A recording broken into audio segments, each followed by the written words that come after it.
Prostovoljstvu prijazna občina Medvode. Za zaključek kulturnega festivala Tesla. Legende od vsepovsod. Živahno dogajanje na Sobotkanju. Prostor med vodami včeraj, danes in jutri. Pred uradnim odprtjem vrviče Savo. Z delavnicami do nove strategije las za mesto in vas. Dan odprtih vrat osnovne šole Preska. Revija odraslih pevskih zborov Sori. Z orglicami od Geršvina do Avsenika. Lepo pozdravljeni. Že 24. leto zapored, letos od 22. do 28. maja, poteka Nacionalni teden prostovoljstva. Letošnji je namenjen prvenstveno vlogi prostovoljstva pri ohranjanju duševnega zdravja. Izpostavljamo izjemne posameznike in skupine, ki nesebično in srčno podarjajo svoj čas, znanje ter energijo za drugega in za skupnost. Nekaj tovrstnih zgodb je zbranih v časopisu Skozi in skozi Filantrop, ki so ga prostovoljke delile tudi na včerajšnji prireditvi Tržnica znanj v središču Medvod. Že v torek na slovesni dan prostovoljstva pa so v Žalcu razglasili prejemnike laskavih nazivov. Prostovoljci v osnovni šoli Preska so ponovno že 9. zapored potrdili naziv Junaki našega časa in letos so se jim pridružili prvič tudi prostovoljci z osnovne šole Medvode. Občina Medvode pa je 5. zapored potrdila naziv Prostovoljstvu prijazna občina. V imenu občine Medvode je priznanje Prostovoljstvu prijazna občina prevzela podžupanja Mojca Murnik. Kaj to vam osebno pomeni, glede na to, da imate kakšno kilometrino, kar se prostovoljstva tiče? Jaz mislim, da to za skupnost zelo veliko pomeni, ker če nič drugega ne, če skupnost to zna promovirati, potem seveda v ta krog prostovoljcev stalno privablja nove kandidate, nove prostovoljce in se ta dobrota, da lahko v skupnosti nekaj doprineseš in komu kaj pomagaš, samo širi. In včeraj mi je bila res zelo všeč ena ideja, da dobri ljudje množijo dobroto. Kaj bi vi rekli, da je bilo tisto odločilno, da je občina nekako potrdila ta naziv iz prejšnjega leta? Kar nekaj je potrebno vsako leto dokumentacije izpolniti in poslati. Kot sem videla v tej prijavnici, mislim, da je bilo 8 strani dolgo naša torej prijavitev za to in da sploh ni bilo težko to potrditi, da imamo pri nas toliko prostovoljnih društev, toliko enih dejavnosti in da to res občino pelje v sam vrh teh prostovoljnih občin. Na slovesnosti se je pridružila tudi Vanja Ločniškar, ki je včeraj skupaj z ostalimi prostovoljkami na področju turizma tako kot leta poprej v središču Medvod delila časopis Skozi in skozi Filantrop. Če ne bi občina bila naklonjena nam, bi mi zelo težko delovali, ne? Prvo kot prvo nas financira. Vse projekte, ki jih speljemo na račun tega, da se javljamo na razpise in potem pridobimo sredstva, s katerimi lahko delamo. Tudi razumevanje strani občine je 100% in jaz bi samo rada videla, da tako ostane. Zaslužna je tudi za prvo priznanje Junaki našega časa za osnovno šolo Medvode. Več o prostovoljstvu na obeh osnovnih šolah in tudi o včerajšnji tržnici znanj, najpomembnejšemu dogodku v tednih vseživljenjskega učenja, pa v prihodnji informativni oddaji. V torek se je z nagovorom župana Nejca Smoleta in z gledališko glasbeno predstavo Tesla, izvajalca Janeza Dovča, zaključil letošnji 6. 8-dnevni Medvoški kulturni festival, na katerem se je odvilo skoraj 30 različnih večjih in manjših dogodkov. Kulturni festival, ki poteka pod okriljem Javnega zavoda Sotočje, se je pridružil tednom ljubiteljske kulture in tednom vseživljenjskega učenja. Nejc Smole, župan občine Medvode, se je v kratkem nagovoru zahvalil vsem, tako organizatorjem kot soustvarjalcem letošnjega kulturnega festivala, ki je potekal od ponedeljka 15. maja do ponedeljka 23. maja, že 3. leto zapored pod naslovom Legende med vodami.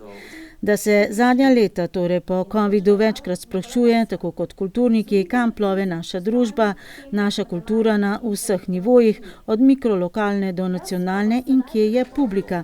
In da mu je ob tem na misel prišel citat, ki vse osmišljuje in ga tolaži, da tisto, kar je najbolj popularno, ni tudi najbolj potrebno. In sicer tisti, ki se lotevate takih dogodkov, ki se lotevamo takih dogodkov, ki bodo, jaz res verjamem, sad dajali šele čez leta in leta. Nekaj je tisto trenutno zadovoljstvo, ki ga imamo največ, ker bo pa najglobljo sled, ker pa puščajo taki festivali, so pa teh naših najmlajših. Da je v tem tednu prišlo preko 500 medvoških otrok in se seznanjalo z medvoško kulturo, je po mojem mnenju največ, kar tem otrokom lahko damo za popotnico. Rad si domišljam, da tisti, ki so razumeli sporočilo tega tedna, tisti so kot sol zemlje, ni treba, da je te soli veliko, pa prekvasiti cel kruh. In dovolj je, da jih nekaj sliši ta glas in ga potem ponese, ga živi in v celotni skupnosti bo lepše. In še, da je program, odvilo se je skoraj 30 različnih dogodkov, resnično odpiral dileme, pred katerimi smo kot skupnost.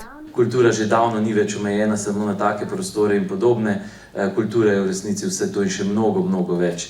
Je vez z ekologijo, je vez z urbanizmom, s prostorom, v katerem živimo, smo živeli, živimo in bomo živeli v prihodnje. In še, da smo s kulturnim festivalom, s spraševanjem, odkot smo in kam gremo, začeli niz prireditev, katerih število se bo le še stopnjevalo vse do 6. julija, ko slavnostno sejo počastimo spomin na Jakoba Aljaža in se zahvalimo tistim, ki v naši lokalni skupnosti nekoliko bolj zaznamujejo naše življenje. Kako je naše življenje in predvsem glasbo zaznamoval izumitelj Nikola Tesla, za katerega mnogi trdijo, da je izumil 20. stoletje, pa je v glasbeno-gledališki predstavi z naslovom Tesla obiskovalcem predstavil avtor koncepta glasbe in izvajalec, vsestranski glasbenik Janez Dovč. Mimogrede, po izobrazbi je fizik. Predstava je torej avtorsko delo vsestranskega glasbenika Janeza Dovča, ki v sebi združuje njegova najljubša svetova, fiziko in glasbo. Ali kot je zapisano v predstavitvi, skupna točka obeh, kot tudi vrste izumov Nikole Tesle, je resonanca. Fizikalni pojav, ki je osnova vseh glasbenih inštrumentov in je ključen tudi pri sobivanju človeka s človekom in naravo. V šolski uri se sprehodimo skozi 9 poglavij življenja Nikole Tesle, ki je umrl pred 80 leti. Preko glasbe, poskusov, biografskih odlomkov in citatov spoznavamo življenje in svet znanstvenika in izumitelja ter vsestranskega umetnika.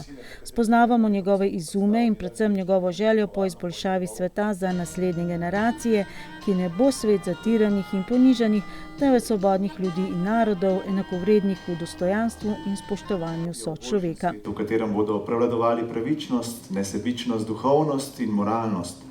Bil je glasnik sožitja med nemirno praktičnostjo Zahoda in mirno modrostjo Vzhoda. S prebliski intuicije in preračunljivostjo razuma pa je spajal tudi znanost in umetnost. Vsako poglavje predstave zaznamuje drugi inštrument, med katerimi lahko najdemo skorajda futuristične inštrumente, kot so Teslova tuljava, laserska harfa, različni sintetizatorji zvoka, doma narejeni inštrumenti, vsakdanji predmeti in tudi prav poseben gost. No, le Teremin je tokrat zatajil. Gre torej za avtorski projekt, za katerim od snovanja do vsakokratne predstave stoji 20-članska ekipa. Glede na temo festivala lahko rečemo, da je bil osrednji dogodek Medvoškega kulturnega festivala sobotno dogajanje na tržnici Medvode. Popoldne so se na odprtem odru predstavili pripovedovalci legend, tako iz domače občine kot iz drugih krajev Slovenije in celo Hrvaške. Po tržnici pa je dišalo po pravi srednjeveški hrani. Za uvod v popoldansko dogajanje poskrbel ukrajinski zbor Drevo volje, ki je zapel 2 pesmi iz bogate zakladnice ukrajinske ljudske pesmi. Mi smo prišli iz Ukrajine zaradi vojne in naš zbor je zbral beguncev, navadne ljudi, in pojemo ljudske pesmi, potem da Ukrajinci pojejo i v dobre vremena i v težkih trenutkah. I pesem, mislim, že je naša moč in naše zdravilo v težke vremena. V zboru sicer prepeva 15 pevk in pevcev, ki jih je vojna vihra v domovini združila na obrobju Ljubljane. Pevske vaje pa izvajajo v Antonovem domu na Viču. Njihova zborovodkinja je v času vojne našla svoje zatočišče prav v Smledniku. Danes smo zapeli dve ljudske pesmi, Hamariški kraj in Cvete trn. To je pesnja o ljubezni, o nesrečni ljubezni. In ena pesem je imamo takšne v Karpatih ljudi, lemke. To je take regionalna taka narodnost. To je pesem zato, ki ljudje ne morejo dobiti kruha in morajo iti v Hamariški kraj, to je ZDA, Amerika. In potem oni pojejo o ljubezni do svoje države, do svoje zemlje, za svojo hižo, za ljubezen in za svojo žalost. Nato pa so oder zavzeli pripovedovalci legend. Letos je namreč prvič organizator, javni zavod Sotočje, nastopajoče poiskal z javnim razpisom. Objavili smo razpis, poslali smo ga različnim organizacijam in nekaj se jih je odzvalo. Tako da jaz mislim, da za začetek je bila dobra udeležba, dober odziv. Seveda pa vsaka stvar je lahko boljša, tako da se bomo potrudili, da bo naslednje leto še bolj pestro, še bolj bogato, da bo nekako pritegnilo še več obiskovalcev. Legendo roparskih vitezov so tako predstavili člani turističnega društva Žlebe Marjeta. V svet Julijcev je obiskovalce popeljal Slovenski planinski muzej. Z robotko Evo je lokalno legendo predstavil Delavski dom Trbovlje, zbrane pa je svojo interpretacijo navdušila gostja iz hrvaškega Huma, Margareta Peršić. Pa bilo je ovo fenomenalno iskustvo, s obzirom da nisam znala da li će ljudi razumjeti jezik kojim govorim, a očito jezik bajke je univerzalan, pa makar možda neke riječi nismo jedni s drugima razumjeli, ali zbog gesta i pokreta mislim da su ljudi uspjeli doživjeti bajku.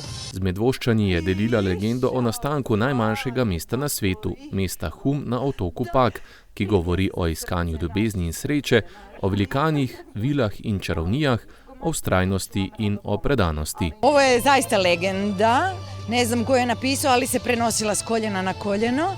A sve što pripovjedam volim osjetiti, dakle ne pričam po narudžbama, nego samo one bajke i legende koje imaju veze sa mnom. A s obzirom da svaka legenda i bajka ima veze sa ljubavlju, onda ima i veze sa mnom, a i sa čarolijom. Tako da onda svaki put to pripremim ili nešto drugo ili pripovjedam nešto što je prošlo kroz mene cijelu. Za pravi okus po srednjem veku pa so poskrbeli na stojnici obujenih okusov, kjer so obiskovalci lahko poizkusili nekaj rekonstruiranih jedi in pijač, že davno pozabljene kulinarične dediščine. Ja, mi smo predstavili v bistvu jedi narejene po srednjeveških receptih, ki so ohranjeni v srednjeveških kuharskih knjigah. Tako da smo pripravili eno pito s špinačo, pripravili smo en tak pire oziroma namaz iz boba, spekli smo kruh, en je bil s pivom, en je v bistvu bil pač navaden, pa kuhali smo hruške v vinu in smo jih potem s sirupom prelili in pa tak en jabolčni cvrtnjak, ki ga omenja tudi že Santonino v svojem v bistvu potopisu iz konca 15. stoletja. Jedi je pripravila Polona Janežič, arheologinja in organizatorica poslovanja v gostinstvu in turizmu, ki nam je še zaupala, da njene srednjeveške jedi ne vsebujejo krompirja, koruze, fižola, paprike in paradižnika, saj teh kultur v srednjem veku še niso poznali. Veliko je bilo stročnic, veliko je bilo žita, lahko je bilo v kašah, lahko je bilo v kruhu, potem seveda so uživali tudi meso, mlečne izdelke in pa seveda sezonsko zelenjavo in pa veliko zanimivih začimb, posebej če so bili iz kakšnega višjega sloja. Ja, že v soboto dopoldne pa smo zabeležili po številu sodelujočih, že spet ne po velikem številu obiskovalcev, najbolj pestro dogajanje festivala. Končno na prireditvenem prostoru, kjer ne bi se sicer, če vreme ne bi tako ponagajalo, dogajalo skoraj da vse. Iz Kulturnega doma Medvode se je na prosto, torej na prireditveni prostor, to soboto dopoldne preselil del potujoče ustvarjalnice. Med drugim so otroci lahko osvojili vrh in se povzpeli do Aljaževega stolpa ali pa skupaj s starši spoznavali zemljevid posesti na območju današnje občine Medvode v 14. stoletju. Domačim soustvarjalcem programa pa so se že dopoldne pridružile tudi predstavnice Zavoda za kulturo Delavski dom Trbovlje. Danes skupaj z mojo sodelavko Anjo predstavljamo delavnice našega zavoda. Sodelujemo na projektih RUK mreže in pa naprimer tudi zdaj dvig digitalnih kompetenc, ki je financiran preko norveških skladov.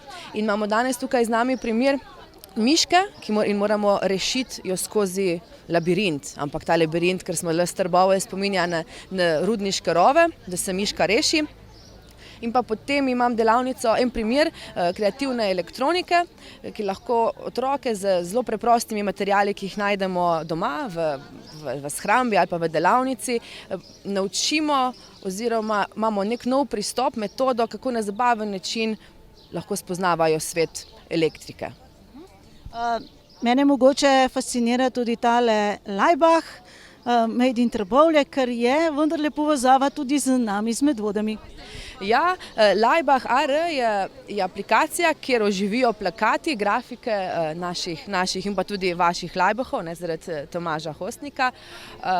Bila je ustvarjena v sklopu RUK mreže in pa predstavljena na našem festivalu novomedijske umetnosti, ki se vsako leto odvije v septembru, tako da tudi letos vabljeni 20. septembra na začetek festivala. Na svoj način so bila na tokratnem sobotkanju prisotna tudi kulturna društva, povezana v Medvoško kulturno zvezo. Torej, naprosili so nas, da si lahko vzamemo eno stojnico in se predstavimo, pa smo poprosili društva, da naredijo eno tako kratko video predstavitev ali pa PowerPoint in smo to združili v eno predstavitev. Tako da se tukaj predvaja en tak filmček, kjer se v bistvu 11 društev prav lepo predstavi. Hkrati smo jih povabili, da če imajo kakšne letake, kakšne opisne liste, kaj podobnega, da jih lahko prenesejo na stojnico, da bi se naključni mimoidoči, če želijo, lahko tudi kakšnemu od društev pridružili. Dva izmed kulturnih društev sta se predstavila tudi drugače, kot zbile z likovnimi delavnicami, Kudoton Župančič Sora pa s koncertom sorških orgličarjev. Zelo ponosni smo na naša zlata priznanja, ki jih prejemamo na državnem festivalu malih inštrumentalnih skupin v Dravogradu. Eno najbolj pomembnih naših gostovanj pa je vsekakor povabila, ki jih redno prejemamo od svetovne festivalske družbe. V Sloveniji je to festival Si.in, kjer smo gostovali že na Ohridu, v Pragi, albanskem Draču, letos v Budimpešti, kjer z več kot 600 kulturnimi ustvarjalci iz cele Slovenije predstavimo slovensko kulturno ustvarjanje. Roke nakazujejo na to, da se tam zadaj nekaj zelo pestrega dogaja. Kaj se dogaja? Otroška likovna delavnica, zanimiva, ustvarjamo z akrilnimi barvami na platnu. Upam, da otroci uživajo, nastajajo kar lepa dela, tako kot vsako leto. Na kakšno prav posebno temo? Ja, tema letošnjega festivala je Legende med vodami, tako da smo se osredotočili ne samo na legende v teh okoliških krajih, ampak tudi na ostalo naravo, zaradi tega, ker jaz se že itak veliko s temi delavnicami ukvarjam, tako da narava je tista, ki se je tudi ne naveličaš. Jaz imam delavnico akvarela. Hotela sem majčkeno drugače izbrati, da ni vedno akril na platno, ampak akvarel, ki je malo drugačna tehnika, mogoče tudi malo bolj zahtevna. Zato smo pa izbrali malo bolj lahke motive. Za začetek ptičke, zato da predstavim sploh, na kaj vse morajo biti pozorni pri tehniki, ker pri tej tehniki se ne da kaj dosti popravljati, ampak sam nadgrajuješ. Tako da zdaj bomo videli, če bo čas, bomo pa še kaj drugega ustvarjali. Prireditveni prostor je postal tudi razstavišče. To so izdelki iz bivakov. V tem tednu zadnjem smo se prilagodili dogajanju festivala kulturnega festivala v Medvodah in smo bili bolj ustvarjalni in to so izdelki otrok, ki obiskujejo bivak Sora, Preska in Smlednik. Stari so pa otroci od 7 do 11 let in so res naredili prisrčne, lepe likovne izdelke. Povabljeni smo bili tudi k Marješki pehti na čaj in na prigrizek. Tradicionalno mora biti čaj, drugače pa smo pripravili s kolegico Pehto en namaz, ki bi vas sigurno presenetil zaradi tega, ker je narejen iz tistega najbolj agresivnega plevela, ki ga imamo v vrtu in raste zdajle tako, kot da se mu je zmešal. Pa sem rekla, dajmo tole najprej en takle namaz pripraviti, kasneje, ko bo bolj suho, bom pa jaz te listke nabrala pa jih dala sušiti, ker je zelo dober čaj. Kakšne načrte ima sicer Marješka pehta, take kratkotrajne mogoče, kakšen nov izziv? Pa dobro, siguren v planu je, da bo šla na pohod po poteh roparskih vitezov, pripravila bo tudi eno delavnico takrat, to sigurno, zaradi tega, ker je se je marsikaj novega zdajle pripravil. Malo več bo šla med ljudi, no, kakor še ni šla, bo šla, zdaj bolj po travnikih hodila, od zdaj naprej bo pa med ljudmi. Že tokrat je bila obdana z vitezi iz Jetrbenka in njihovimi gospemi. Že sicer se je o arheoloških odkritjih na gradovih Jetrbenških, od katerih so ostale le sledi, na tokratnem kulturnem festivalu veliko govorilo. Ja, res smo ponosni na vsa ta odkritja. Letos je tudi 20. obletnica pohoda po poteh roparskih vitezov in običajno takrat, ko je neko obdobje za nami, se vedno razmišlja tudi o novih stvarih. Glede pohoda po samih teh odkritjih, neposredno po odkritjih, mislim, da je bolje, da ne posegamo v odkrite stvari, ker včasih se najde preveč zvedavih ljudi, ki bi lahko morda tudi kaj preveč raziskovali naprej. Vsekakor razmišljamo pa, da bi poti tudi malo dopolnili, spremenili, popestrili. Je pa potrebno pogledati prav na teh poteh, da niso prestrme, ker namen pohoda po poteh roparskih vitezov je prav ta, da se ga udeleži čim več ljudi, starih, mladih, da je pot sprejemljiva za vse starostne skupine. Zakaj res na pohodu roparskih vitezov dejansko ne gremo do vseh lokacij gradov Jetrbenških vitezov, na Kaščo, Jetrbenk in Gradišče, smo preverili naslednji dan na napornem srednjeveškem sprehodu nad žlebami pod vodstvom dr. Andreja Gasparija. Več o tem pa prihodnji teden. Pod okriljem letošnjega kulturnega festivala so se odvili tudi 3 tako imenovani pogovori pod lipo. Že v prejšnji informativni oddaji smo poročali o projektu Humanistična rezidenca Branislave Sušnik in o filmu Hiša med vodami, ki ni le film o njeni rojstni hiši, ampak o Medvodah v zadnjih 100 letih. Prihodnjič bomo poročali o pogovoru na temo nesnovne dediščine, danes pa na kratko o pogovoru, ki je potekal prejšnji četrtek in to na podobno temo kot že lansko leto. Prostor med vodami, nekoč in danes.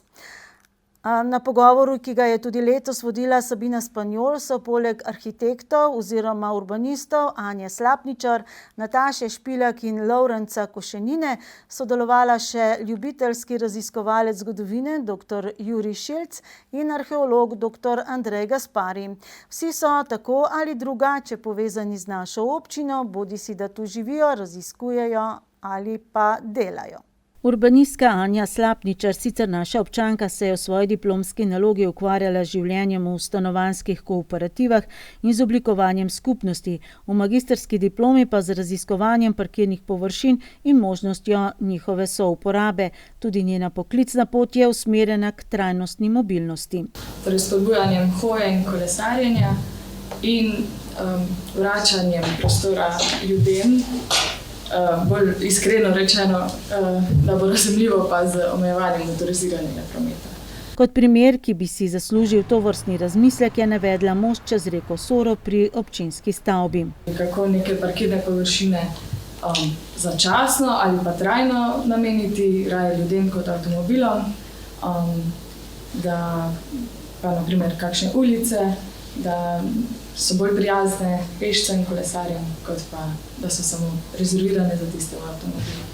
Občinska urbanistka Nataša Špilak, dolgoletna strokovna sodelavka v oddelku za okolje, prostor in razvoj občine Medvode, zadolžena za občinsko prostorsko zakonodajo, je kot primer dobre prakse izpostavila projekt oblikovanja mestnega jedra. Predvsem smo naredili zgodbo, ki je nek degradiran prostor, ki je bil v prostoru, mislim v mestnem središču, smo uredili in naredili privlačnega za različne uporabnike.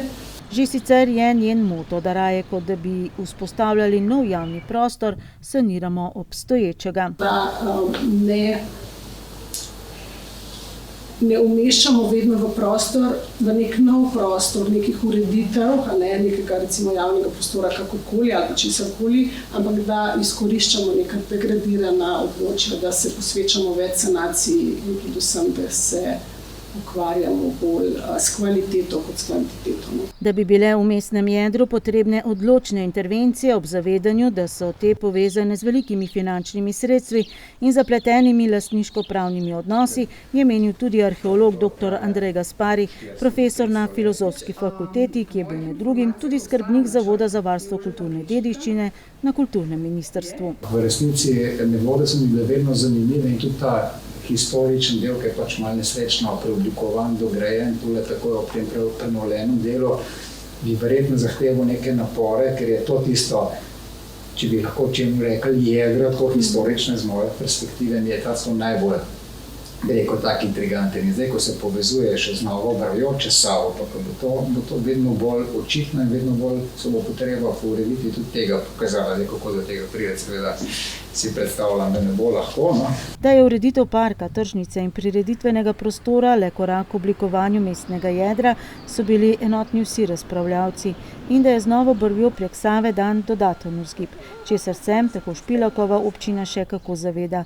V ta namen že sofinancira obnove fasad, streh, zunanjih vrat in oken na določenih stavbah na cesti komandanta Staneta in na Seškovi ulici in načrtuje oblikovanje aleje, s čimer se še dodatno odpira vprašanje prisotnosti motornega prometa v centru mesta. Predvsem je treba to delati skupaj z ljudmi. Treba jih je povabiti v prostor, jih vprašati, na kakšen način bi ga oni uporabljali. Treba je preizkusiti, mogoče ne na vrat na nos zapreti, pa kar vse naenkrat, ampak poskusiti zapirati za vikend ali pa za en teden, pa potem videti, kakšni so odzivi. In potem spet vprašati ljudi, kako se vam je zdelo, kako je bila res takšna groza. Da smo dobili potencial, meni tudi arhitekt Medvoščan Lovrenc Košenina. Moramo zdaj nekako razmišljati, kako pa zdaj v okolico aktivirati, in pa kako v bistvu, če že bomo zapirali promet ali pa kaj takega, tudi razmisliti, kaj lahko ljudem ponudimo v zameno za to, ko bomo zaprli. Imamo zdaj urejeno neko infrastrukturo, da avto pustiš izven za tiste, ki prihajajo daleč, ali pa kolesarske poti za tiste, ki so blizu. Njegovo magistrsko delo je bilo sicer na temo postdigitalne arhitekture, osredotoča se na ustvarjanje digitalnih svetov z umetno inteligenco in tako imenovanimi internet stvarmi. Zanj ni enoznačnega odgovora, ki je meja, da upoštevaš zgodovinsko danost prostora, ko ga preoblikuješ po lastnih potrebah in željah. Da pač pogledaš, kaj deluje, kaj je vredno ohraniti, kaj se lahko iz nekega starega naučimo, kako to prenesemo naprej. Ima vredno to ohraniti kot neko funkcionalnost ali kot nek simbol v prostoru. Dr. Jurij Šilc, ki je sicer doktoriral na Fakulteti za elektrotehniko in računalništvo in se pred 35 leti, kot pravi sam, zastrupil z brskanjem po pisnih virih, je tokrat izhajal iz dejstva, da srednjeveški viri Medvod pač ne omenjajo in da njihov razcvet datira v leto 1874, ko je bil zgrajen krak železniške proge iz Ljubljane proti Trbižu. In mislim, da je v bistvu pravzaprav železnica tista, ki je ustvarila Medvode in ki je začela pravi razvoj kraja Medvode. Tako da, recimo, zdaj pa malo zafilozofiramo. A ne bi bilo krasno, da bi imeli tukaj, da bi bila Medvode tista zunanja železniška glavna postaja severna, s katere bi železnica vstopila v Ljubljano. Da že sicer rešitev mobilnosti, če že moramo v službo v Ljubljano, ni v cestnih povezavah. Od Medvod do centra Ljubljane bi vozil lahko avtomatski vlak, torej brez tiska strojevodje, kjer bi ti točno vedel, gremo v 7:00 v Medvodah, 7:04 sem na postaji v Stanežičah, 7:06 sem v Vižmarjih, 7:08 sem v Šiški in 7:15 sem v Ljubljani. Da so Medvode že sicer nesrečno vpete v prometno politiko našega glavnega mesta, ki da je nemogoča, je dodal tudi Gaspari. Če samo beremo časopise, prerekanja, pa bi rekel čisto nekonsolidirano mnenje o tem, kaj si mislijo o obvoznici, o širitvi, kaj je s to poglobitvijo železnice na splošno, pol nas lahko sam zelo skrbi. Podobno kot Šilc rešitev vidi v urejanju železniškega prometa, nikakor pa ne v realizaciji državnega prostorskega načrta za navezovalno cesto Jeprca-Stanežiče-Brod. Ker kakršnakoli resna še ena upadnica, tako kot je bilo nekoč govora, pa če bi socialno še rešili širjenje celovške ceste, to jaz mislim, da to za ta ambient tukaj čisto katastrofo. V celoti si boste okroglo mizo lahko ogledali v naslednjem mesecu. Na povabilo občine Medvode nas bo Direkcija za infrastrukturo Republike Slovenije skupaj z načrtovalci v ponedeljek popoldne predhodno informirala o pripravi strokovnih podlag nadgradnje železniške proge Ljubljana-Kranj-Naklo za državni prostorski načrt na območju občine Medvode, zlasti na območju krajevne skupnosti Senica in krajevne skupnosti Seničica-Golo Brdo. Priprava strokovnih podlag je še v teku, zato končni predlog rešitev še ni podan. Med procesom načrtovanja pa se je vendarle izkazalo, da je seznanitev javnosti in posest z lastniki zemljišč že v fazi priprave delovnega osnutka potreben in koristen za vse udeležence, tudi zaradi predvidenih geoloških in drugih raziskav. V četrtek 2. februarja smo zabeležili bržkone najbolj spektakularen dogodek letošnjega leta v naši občini. Premik 83 metrov dolge in okoli 61 ton težke brvi za kolesarje in pešce čez reko Savo v izvedbi podjetja Pranger. Premik si je ogledala množica opazovalcev, med njimi je bil ne le naš, ampak tudi ljubljanski župan. Skratka, premik kot ga še ni bilo. V teh dneh se projekt zaključuje. Premik brvi čez reko Savo je namreč le sestavni in očitno najbolj atraktivni del celotnega projekta izgradnje kolesarske povezave. Tako atraktiven del, da se posamezniki kljub prepovedi in delovni ograji želijo po njem sprehoditi še pred uradnim odprtjem. Kdaj torej prvič uradno čez kolesarsko brv? Pričakujemo, da bo to za občinski praznik, zaprav na predvečer občinskega praznika, to se pravi 5. julija. Kakor lahko vidite, se dela dokončujejo, vendar moramo mi še za to brv pridobiti uporabno dovoljenje. Kar se tiče kolesarske poti od Vikrč do naše brvi, je dokončana. Kot ste omenili, smo v tem času letošnjemu letu uredili še in potlakovali območje okoli straže. Ravno današnji dan se bojo postavili še 3 stebrički, ki bojo preprečili vožnjo tako avtomobilov kot tudi kmetijske mehanizacije preko same straže. Zato lepo prosim, apeliram na vse ljudi, da naj se ne vozijo z avtomobilom in s traktorji mimo straže. Sam projekt že sicer ni od včeraj, se gre za nadgradnjo projekta izpred ducat let z naslovom Termalni izvir na straži in kolesarska pot od Vikrč do Vrja, s katerim je občina Medvode tudi kandidirala na javnem razpisu za ohranjanje in izboljševanje dediščine podeželja, vendar z njim ni uspela. Samo idejo o kolesarski poti od Vikrč do Vrja so nato nadgradili z izgradnjo brvi čez reko Savo in načrtovali še nadaljevanje kolesarske poti vse do Preske, do Bonovca, z obnovo podhoda pod železniško progo.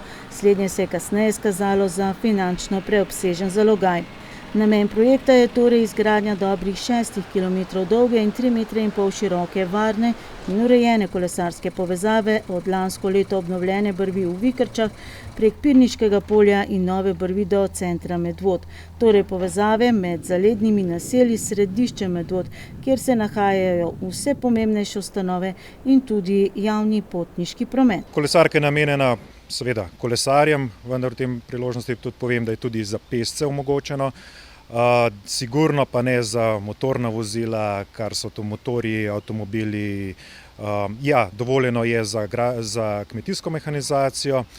Tako kot ste rekli, opažamo kar veliko firbcev, tako da bo naš medobčinski inšpektorat poostril nadzor in tudi kaznoval prekrškarje. Prvotna vrednost projekta skupaj s stroški projektiranja, nadzora in nakupa zemljišč, slednji v višini 40 tisoč evrov, je bila nekaj manj kot 2 milijona 300 tisoč evrov, od tega je 1 140 tisoč evrov sofinanciranja, 80% strani Evropske unije, 20% strani države. Gre za evropska sredstva, ki jih ni moč preusmeriti na kakšen drug projekt.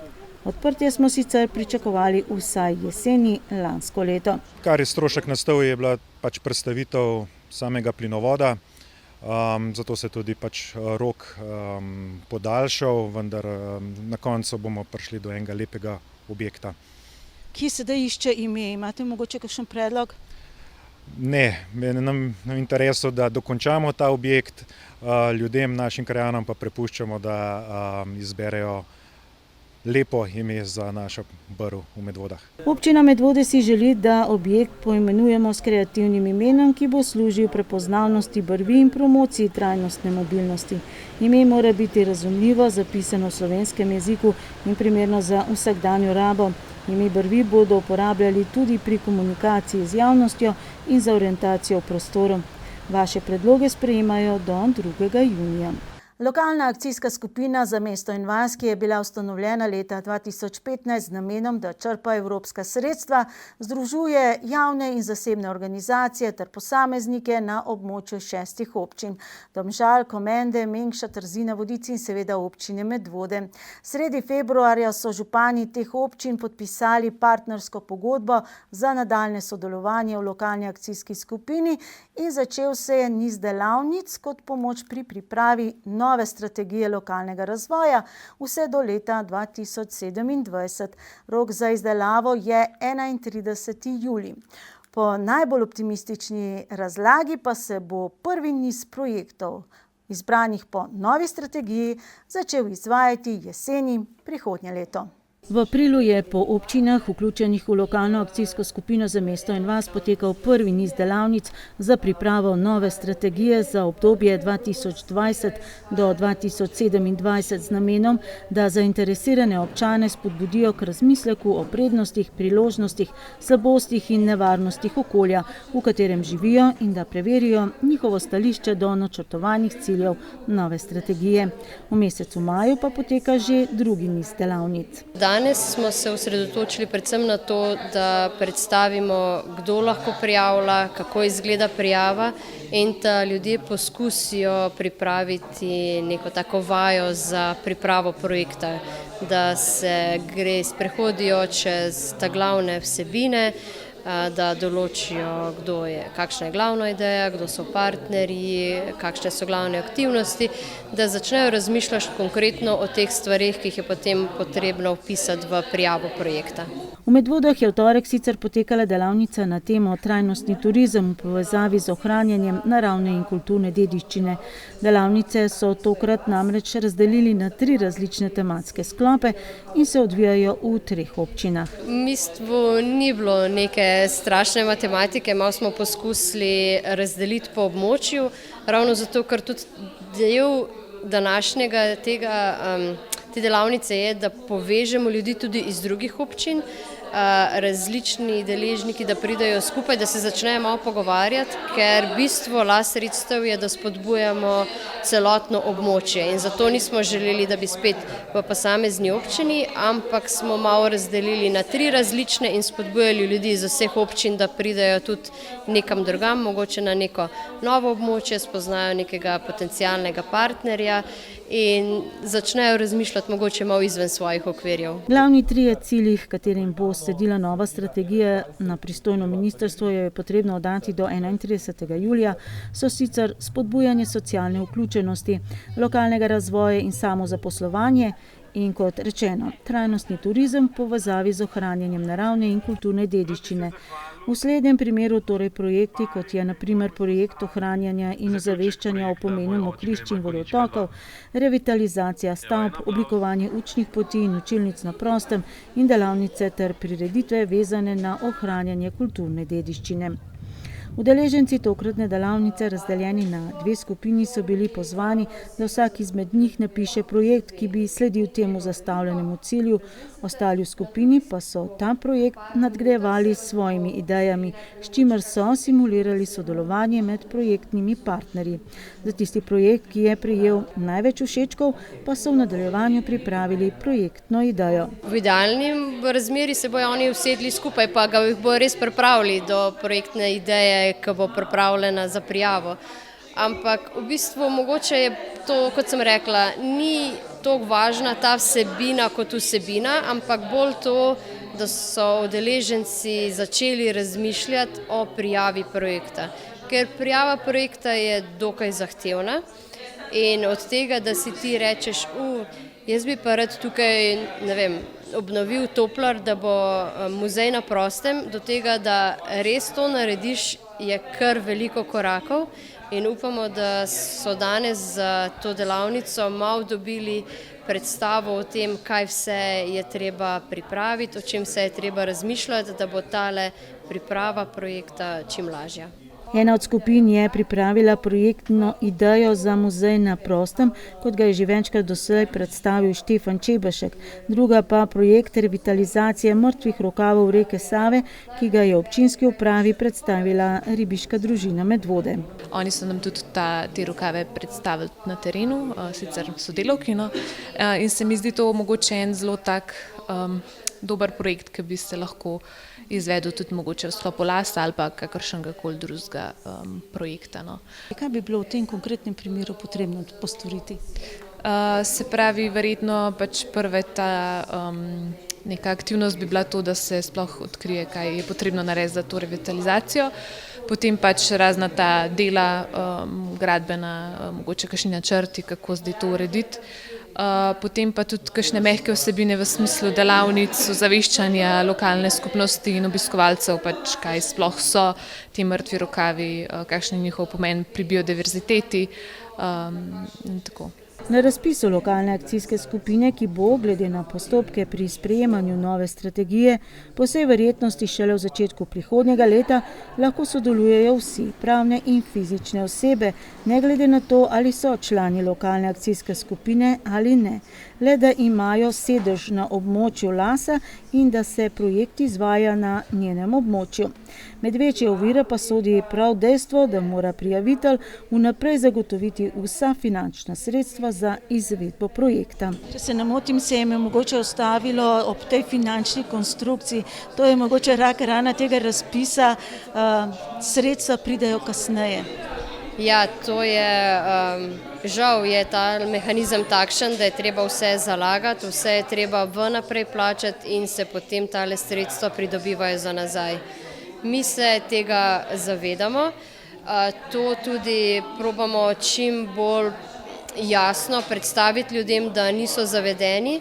Imamo pa na območju LAS za mesto in vas precej srečo, po mojem mnenju, ker so občine zelo razumevajoče, zelo spodbujajo LAS projekte, zato tudi, čeprav na videz izgleda, da je velikokrat vodilni partner občina, so ravno zato, ker se vključujejo zaradi tega financiranja kakšnih investicij ali pa večjih nakupov, ki jih mogoče kakšna društva ali pa skupnosti ne zmorejo. Je pa pomembno, da res ideje prihajajo od ljudi, res prihajajo iz terena. Glede na dosedanjo prakso se projekti sofinancirajo v višini od 75 do 80% upravičenih stroškov oziroma največ 100 000 evrov na projekt, bodisi iz Evropskega sklada za regionalni razvoj ali Evropskega kmetijskega sklada. Predvidoma bosta za izvajanje strategije do leta 2027 na voljo 2 milijona evrov. Stojnice, razstava, reševanje izzivov ter bogat kulturni program so glavne sestavine vsakoletnega dneva odprtih vrat, ki ga za starše, prijatelje, sošolce in vse ostale sokrajane vsako leto pripravijo osnovnošolci iz Preske. Z majhnimi koraki spreminjamo svet, pravijo, in so nam na dnevu odprtih vrat to tudi dokazali. Vsak tretji četrtek v mesecu maju je v Preski rezerviran za tradicionalni dan odprtih vrat in tako je bilo tudi letos, ko je sicer majsko nestanovitno vreme le zdržalo in poskrbelo, da je bil dan še lepši za vse, ki so na dnevu odprtih vrat sodelovali. Tukaj smo, da se veselimo teh naših dosežkov in delimo svoje znanje in izkušnje z ostalimi zaposlenimi, z delavci, vsem delavci šole, z lokalno skupnostjo, starši in pa še tudi širše. Parkirišču v okolici šole je močno primanjkovalo, okrog šole pa vrvež mladine, ki je prekipevala od energije in z neverjetnim veseljem obiskovalce vabila k sodelovanju in nakupom na stojnicah. Praktično sodeluje vsa šola na zelo različne načine, od priprav pa potem same izvedbe, s stojnicami, s kulturno prireditvijo, s kuhanjem, skratka povsod so zraven. Učenci so predstavili svoje dosežke in znanje iz različnih področij, svoje številne veščine in umetniške talente. Uspešnemu dnevu odprtih vrat seveda pripomorejo tudi številni obiskovalci, ki so lahko sodelovali na zanimivih in poučnih delavnicah in pokušali kulinarične dobrote, ki so jih pripravljali učenci. Povabimo seveda vse starše, lokalno skupnost, imamo pa zdaj že drugo leto poseben projekt Preska rešuje izzive in v sklopu tega projekta, kjer osmošolci predstavljajo svoje projekte, kjer so trenirali raziskovanje in pa sodelovanje. In v sklopu tega projekta povabimo tudi zunanje ocenjevalce, ki so že ocenili delo teh osmošolcev v tem šolskem letu. Osmošolci in njihovi mentori so imeli dobre izkušnje iz lanskega leta, ki so jih seveda s pridom izkoristili. Letos so se izkazali zelo dobro, ker ta projekt poteka že drugo šolsko leto in smo se v prvem šolskem letu veliko naučili in to, kar smo se naučili, smo zdaj izboljšali. Tukaj mislim predvsem tudi na mentorje in pa na celotno izvedbo samega projekta. Tudi takšni projekti pa so eden od razlogov, da otroci resnično radi obiskujejo šolo, kar je tudi eden izmed ciljev tovrstnih dejavnosti. To so stvari, ker je to na drugačen način pouka, ker je to možnost svoje talente razvijati in pa pomagati in delati tudi za lokalno skupnost. Dan odprtih vrat je potekal pod sloganom Z majhnimi koraki spreminjamo svet. A vsekakor so se projekta lotili z velikimi koraki. Razstave, stojnice in reševanje izzivov so popestrili dogajanje, za konec pa obiskovalce nagradili še z bogatim kulturnim programom in s pesmijo ter plesom popestrili že tako popoln praznik preške osnovne šole. V Kulturnem domu Sora je minulo sredo sedaj že tradicionalno potekal prvi od 3 večerov območne revije odraslih pevskih zborov Ljubljane z okolico. Revijo je spremljal strokovni vodja Tomaž Pirnat. Že tradicionalno je eden izmed 3 večerov zborovskega petja z naslovom Naj se sliši potekal v Sori. Ostala 2 sta se odvila v Kulturnem domu Dolsko in Kulturnem domu Podpeč. V 3 večerih so lahko obiskovalci poslušali petje 23 pevskih zased. Moram reči, da smo veseli, ker se je spet revija odvila tako, kot se je že pred korono, se pravi po dolgih 3 letih nekako smo spet zaživeli tako kot sicer v vsej svoji veličini in številu. Moram reči, da mogoče malo osipa se je po koronskem času, tako v zasedbah, v številu zasedb, kot tudi v številu samih zborov in zasedb. To je območna revija, se pravi, tukaj imajo možnost, priložnost in tudi spodbujamo, da se prijavijo vsi delujoči zbori in pevske zasedbe, ki delujejo na območju okolice Ljubljane, in seveda je tudi z nami strokovni spremljevalec, ki potem zborom tudi poda neko povratno informacijo o tem, kako so, kaj je dobro, kaj bi bilo lahko boljše. Skratka, s ciljem, da nekako zbori lahko napredujejo in da so vedno boljši in da vejo, na kaj mogoče je dobro biti pozoren. Skratka, ja, revija je strokovno spremljena, ampak vsekakor pa to ni tekmovanje. S petjem so vstopili prav v teden ljubiteljske kulture in zanimanje za zborovsko petje je zaenkrat na visokem nivoju. V Sori se je publiki predstavil tudi na novo zasnovan ženski pevski zbor Kud Oton Župančič Sora pod dirigentsko taktirko Jane Debeljak. To so pač odrasli zbori, od 16. leta nekje naprej, lahko rečemo. Omejitve pri skladbah smo letos tudi na novo jim dali možnost, da lahko pojejo ali 2 skladbi ali 3 skladbe. Ponavadi je bilo vedno po 3 skladbe, ena ljudska, ena umetna in ena po izbiri. No, tokrat so imeli možnost, da jih zberajo manj, se pravi najmanj 2.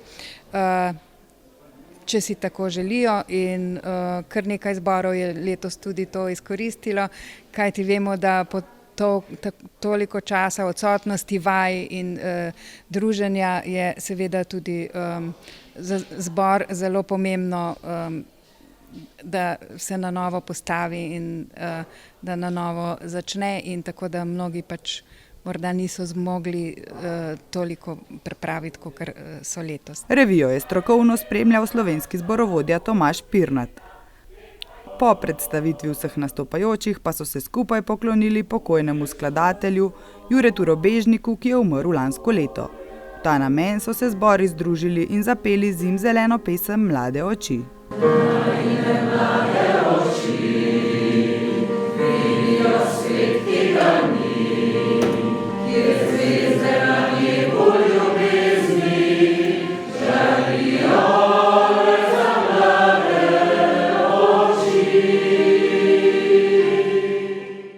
Ljubitelji ustne harmonike so na svoj račun prišli že v četrtek 11. maja, ko sta skladbe za svoj napovedani novi album, ki je sestavljen iz različnih zvrsti glasbe 20. stoletja, predstavila člana dua Sorarmonika Simona Perme in Vladimir Horvat.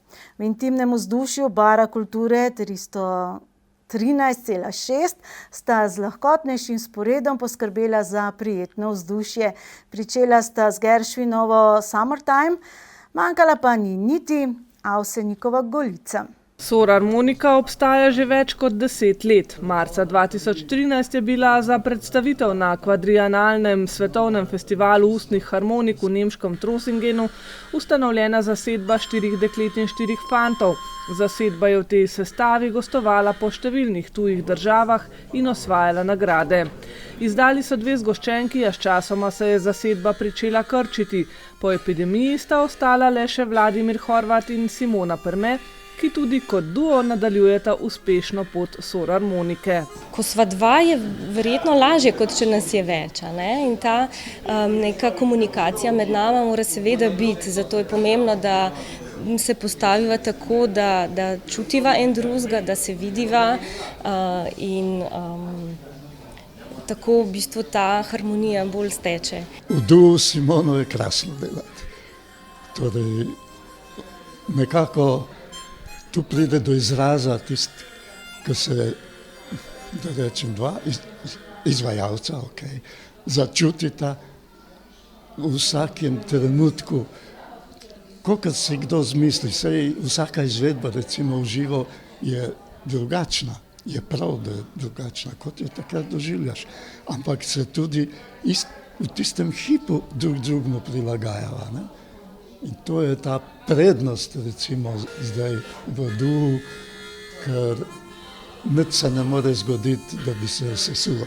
Moram reči, da je kar zahteven, seveda, pričakuje tudi od mene precej strokovnega pristopa in zdaj predvsem pri drugem albumu sem tudi jaz bila kar rekla stroga in slišala tiste napakice, ki smo jih potem popravljali, tako da mislim, da je bil kar zadovoljen z mano, da sem tudi jaz imela bolj pozorno uho pa opozarjala na stvari, ki jih lahko popraviva. Simona Perme je po poklicu magistra znanosti iz Nizkih Gradenj. Vladimir Hrovat pa je violinist, sicer pa multiinštrumentalist in skladatelj.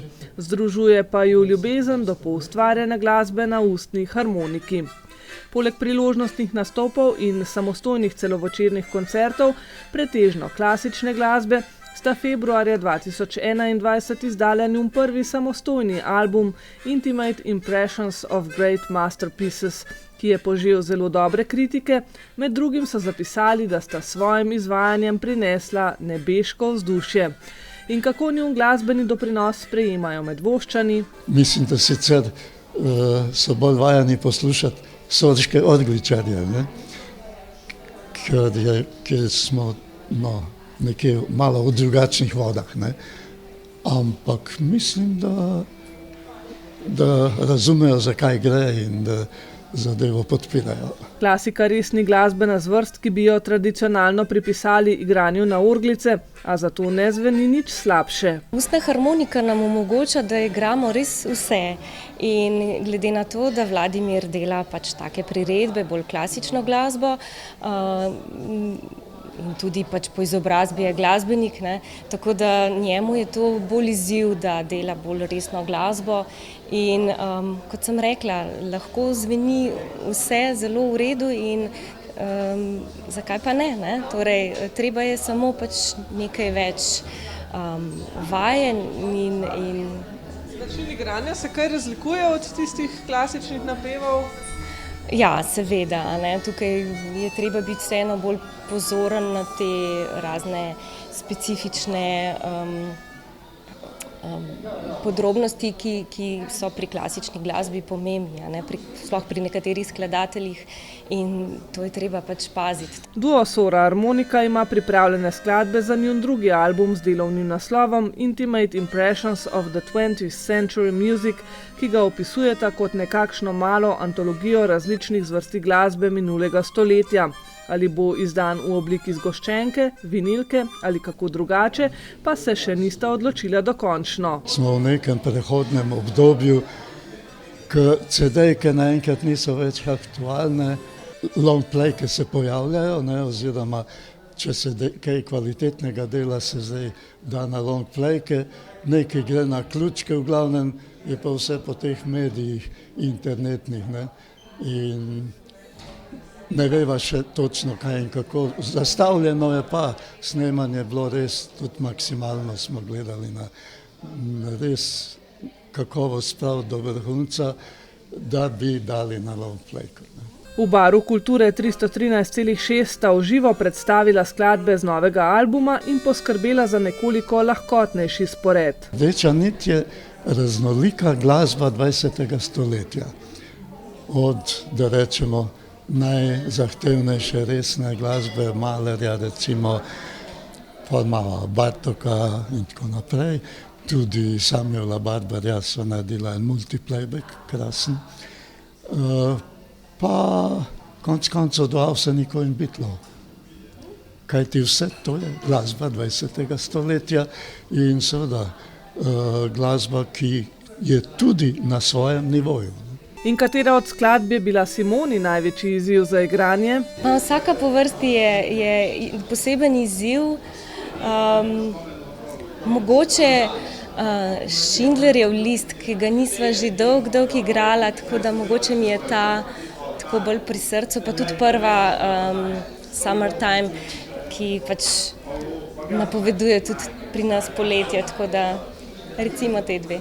Ob omenjenih pa so obiskovalci med drugim lahko prisluhnili tudi skladbam Scotta Joplina, pa Frančiška Drle, Astorja Piazzole, pa Bartokovim romunskim ljudskim plesom in ne nazadnje tudi Lennonovi in McCartneyjevi Yesterday.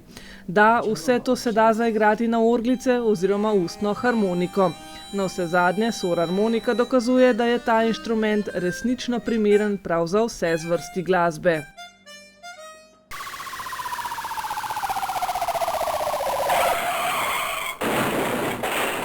Ena prometna nesreča se je zgodila v Zbiljah. Nastala je manjša škoda, zato so policisti odstopili od ogleda. Tudi druga nesreča, ki se je zgodila na parkirišču trgovine v Medvodah, je bila z manjšo škodo in so policisti prav tako odstopili od ogleda. Občinska uprava je policijo obvestila o vandalizmu na tržnici. Neznani storilec je 23. maja med polnočjo in 9. uro zjutraj na pokriti tržnici poškodoval vodovodno pipo, vrata kovinske električne omarice, številke na betonskih mizah in pitnik. O dogodku bodo obvestili okrožno državno tožilstvo in podali kazensko ovadbo. V Vikrčah so policisti pri kontroli hitrosti ustavili prehitrega voznika, a menda to ni bila njegova edina težava. Voznik namreč ni imel veljavnega vozniškega dovoljenja in zato so mu policisti vozilo zasegli. V Rakovniku je nekdo praznoval rojstni dan, a glasba je bila za občanko preglasna, zato je kršitev prijavila policiji. O prihodu patrulje so se gostje ravno razhajali, zato posredovanje policije ni bilo več potrebno. Policija je opravila tudi identifikacijski postopek pri osebi na Seškovi, saj je imela oseba pri sebi škatlo tablet, za katero sumijo, da bi lahko bile prepovedane droge. Pri še eni prometni kontroli v Vikrčah so pri prehitrem vozniku opravili tudi alkotest. Ta je pokazal vsebnost alkohola 0,82 mg na liter izdihanega zraka. Ker se voznik z rezultatom ni strinjal, je potrditev dobil pri dodatnem preizkusu z etilmetrom na postaji prometne policije v Ljubljani. Poleg odvzema vozniškega dovoljenja bo zoper njega uveden postopek o prekršku, izrečena pa mu je bila tudi prepoved vožnje do odločitve sodišča. Anonimni prijavitelj je prijavil glasno glasbo pri ranču Maček. Policisti pa so na kraju dogodka ugotovili, da na ranču Maček poteka kosilo brez glasbe, hrup pa je prihajal s sosednje lokacije. Prijavitelj s policisti ni želel sodelovati in podati izjave, zato policisti niso ugotovili kršitve javnega reda in miru. Ker so policisti zaznali, da v Vikrčah očitno v prometu ni vse tako, kot mora biti, so opravili še eno kontrolo in pri tem naleteli na voznico Pidžoja, ki ni želela ustaviti vozila, ampak je policistom pomahala in nadaljevala z vožnjo. Predrzna voznica je zato seveda imela razlog. Vozila je namreč brez vozniškega dovoljenja, zato sta ji policista zasegla vozilo in sprožila nadaljnje postopke na okrožnem tožilstvu. Informacije o delu policistov Policijske uprave Ljubljana in o aktualnih dogodkih lahko dobite tudi na Facebook strani Policijske uprave Ljubljana. Če ste pozorno spremljali današnjo oddajo, veste, da je za nami res pestro dogajanje in da bomo o nekaterih dogodkih poročali šele v prihodnji informativni oddaji. Lep konec tedna se nam menda obeta in lahko se sprehodite tudi do Nove Brvi čez reko Savo. Morda se domislite kakšnega lepega imena zanjo. Nasvidenje.